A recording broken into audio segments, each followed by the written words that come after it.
Plastic version करी निज परिवेश को सबुज सुस्थ रखिबा पई वन विभाग पक्षरु प्लास्टिक मुक्त अभियान आरंभ करा जायछि।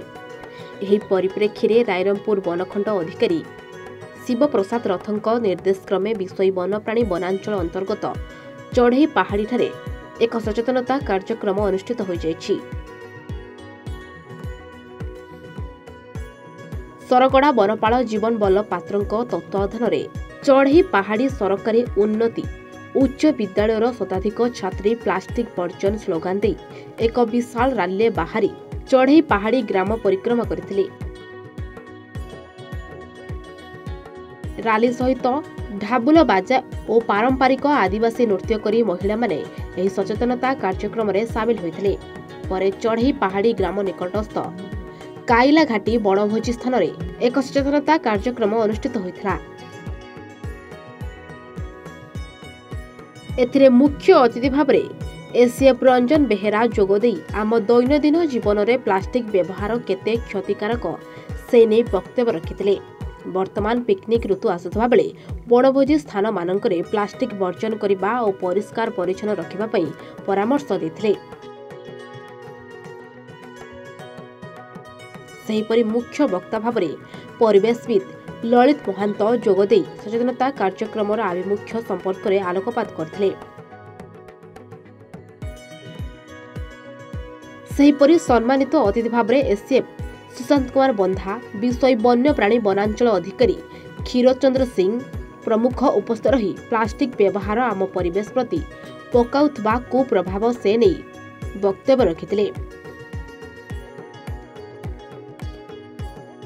एही अवसर में काइला घाटी अंचल को बनभोजी पई आसीथिबा पिकनिक दल को शाल पत्र तैयारी खोली प्रदान करा जेथला।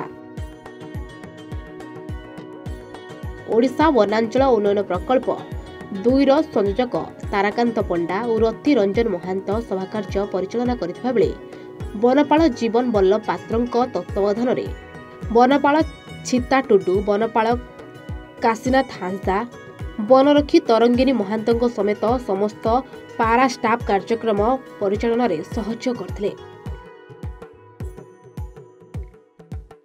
मो परिवेशविद ललित महांत आज ओडिशा सरकारंकर जंगल परिवेश एवं जलवायु परिवर्तन विभाग तरफर एवं रायरंगपुर वनखंडर विषय वन्यप्राणी वनांचलर काइला घाटी ठारे आज प्लास्टिक वर्जन संबंधी ये वनभोज स्थल को प्लास्टिक मुक्त करने पाई एक सभा एक सचेतनता कार्यक्रम अनुष्ठित हो जाइछि। रंजन कुमार बेहरा सहकारी वन संरक्षक रायरंगपुर फॉरेस्ट डिविजन आज आम काइला घाटी अंचल में प्लास्टिक मुक्त जो बनभोजी अंचल को प्लास्टिक मुक्त करने एक सभार आयोजन कराइला।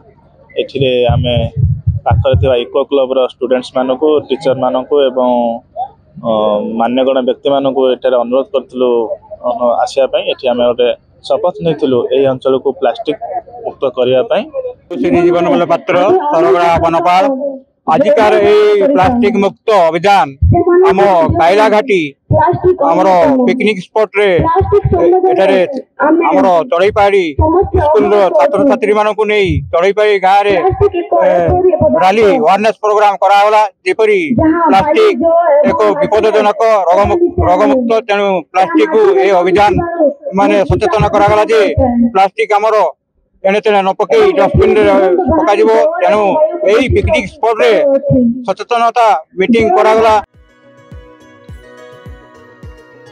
विषय अनवर हुसैन को रिपोर्ट A1 ओडिशा।